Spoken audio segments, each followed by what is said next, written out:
আমার সেই গল্পটা এখনো শেষ হয়নি। শোনো, পাহাড়টা আগেই বলেছি ভালোবেসেছিল মেঘকে, আর মেঘ কিভাবে শুকনো খটখটে পাহাড়টাকে বানিয়ে তুলেছিল ২৬ বছরের ছোকরা, সে তো আগেই শুনেছ। সেদিন ছিল পাহাড়টার জন্মদিন। পাহাড় মেঘকে বললে, আজ তুমি লাল শাড়ি পরে আসবে।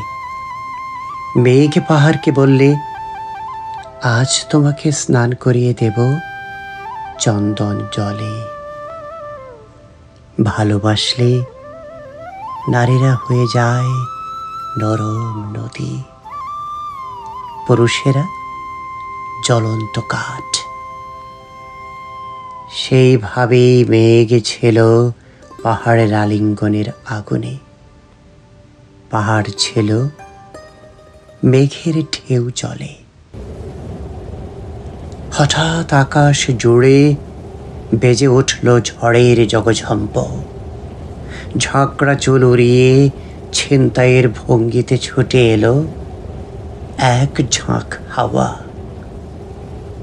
মেঘের আঁচলে টান মেরে বললে, ওঠ ছড়ি, তোর বিয়ে এখনো শেষ হয়নি। গল্পটা বজ্রের সঙ্গে মেঘের বিয়েটা হয়ে গেল ঠিকই, কিন্তু পাহাড়কে সে কোনো দিন ভুলতে পারল না। বিশ্বাস না হয়তো চিরে দেখতে পারো পাহাড়টার হাড় পাঁজর, ভেতরে থই থই করছে শত ঝর্ণার জল।